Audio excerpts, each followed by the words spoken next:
ଏହି ମନ୍ଦିରରେ ମୂଷାମାନଙ୍କର ଅଇଁଠାକୁ ପ୍ରସାଦ ରୂପେ ଭକ୍ତମାନଙ୍କ ମଧ୍ୟରେ ବଣ୍ଟାଯାଏ। କିନ୍ତୁ କ'ଣ ପାଇଁ ବଣ୍ଟାଯାଏ ଚାଲନ୍ତୁ ଜାଣିବା। ରାଜସ୍ଥାନ ବିକାନେର ଜିଲ୍ଲାର ଦେଶନୁଖ ଗାଁରେ ମାତା କରଣୀଙ୍କ ମନ୍ଦିରରେ ହାରାହାରି 25,000 ଊର୍ଦ୍ଧ୍ୱ ମୂଷା ରହୁଛନ୍ତି ଏବଂ ସେମାନଙ୍କୁ ମଧ୍ୟ ପୂଜା କରାଯାଉଅଛି। ଯଦି ଆପଣ ଏହି ମନ୍ଦିରରେ ଗୋଟିଏ ମୂଷାକୁ ମାରିଦେବେ ତାହେଲେ ଆପଣଙ୍କୁ ସୁନାର ମୂଷା ତିଆରି କରି ମନ୍ଦିରକୁ ଦାନ କରିବାକୁ ପଡ଼ିବ। ସେଥିପାଇଁ ଭକ୍ତମାନେ ଗୋଡ଼କୁ ତଳେ ଚାପି ଧୀରେ ଧୀରେ ଚାଲୁଛନ୍ତି।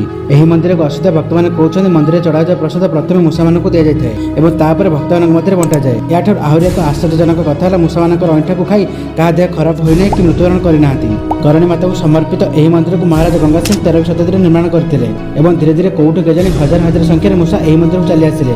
ପୌରାଣିକ କଥା ଅନୁସାରେ ମାତା ଦୁର୍ଗା ମାତା କରଣୀଙ୍କ ରୂପରେ ଏହି ଜାଗାରେ ରହୁଥିଲେ। ଏକ ସମୟରେ ମାତା କରଣୀଙ୍କ ପୁତ୍ର ଲକ୍ଷ୍ମଣ ପୋଖରୀରେ ବୁଡ଼ି ମୃତ୍ୟୁବରଣ କରିଥିଲେ, ଯାହାଫଳରେ ମାତା କରଣୀ ଯମରାଜଙ୍କୁ ତାଙ୍କ ଜୀବନ ଫେରି ପାଇବା ପାଇଁ ମାଗିଲେ। ଏହା ଶୁଣି ଯମରାଜ ମନା କରିଦେଲେ, କିନ୍ତୁ କରଣୀ ମାତା ବହୁ ଜିଦ୍ କଲା ପରେ ଯମରାଜ ମାତା କରଣୀଙ୍କୁ ବରଦାନ ଦେଲେ ତାଙ୍କ ପୁତ୍ର ଆଉ ଆଗାମୀ ମେଲ୍ ଚିଲ୍ଡ୍ରେନ୍ ଜେନେରେସନ୍ ଏହି ମନ୍ଦିରରେ ମୂଷା ରୂପେ ଜନ୍ମ ନେବେ। ସେଥିପାଇଁ ଏହି ମନ୍ଦିରରେ ମୂଷାମାନଙ୍କୁ ପୂଜା କରାଯାଉଅଛି। ଜୟ ଜଗନ୍ନାଥ।